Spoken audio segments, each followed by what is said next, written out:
Gazi টায়ার্সের rubber mixer ভবনটিতে এখনও থেমে থেমে জ্বলছে আগুন। দিনভর সেই আগুন নেভাতে চেষ্টা চালিয়ে গেছে ফায়ার সার্ভিস।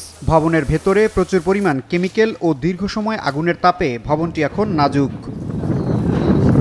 স্থানীয়রা বলছেন ৫ আগস্ট থেকে গাজী গ্রুপের এই প্রতিষ্ঠানে লুটপাট শুরু করে দুর্বৃত্তরা। প্রতিষ্ঠানটির মালিক সাবেক মন্ত্রী গোলাম দস্তগীরের গ্রেপ্তার হওয়ার খবর ছড়ালে ২৫ আগস্ট দুপুর থেকে আবারও শুরু হয় লুটপাট।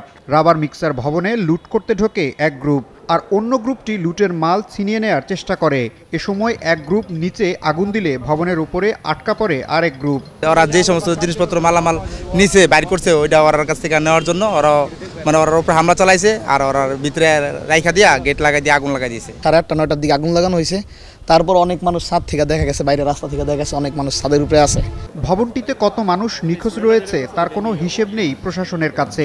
শিক্ষার্থীরা ১৩২ জনের নিখোঁজের একটি তালিকা করেছে, তবে তারাই বলছে সংখ্যাটি হবে ২০০রও বেশি। তো কালকে অবধি আমরা পাইছি ১২৯ জন, তো আজকে ৩ জন পাইলাম, তো ১৩২ জন। ২০০র কাছাকাছি হইতে পারে, ২০০র উপরেও যেতে পারে, কিন্তু কম হবে না।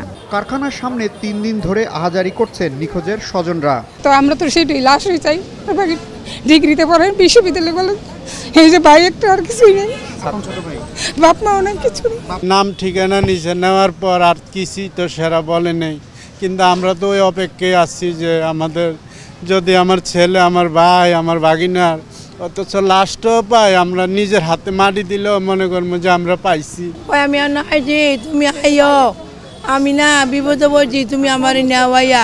কারখানাটিতে কত হাজার কোটি টাকার ক্ষতি হয়েছে তারও কোনো হিসেব নেই। প্রতিষ্ঠানটির পক্ষে গণমাধ্যমে কথা বলার মতো কাউকে পাওয়া যায়নি।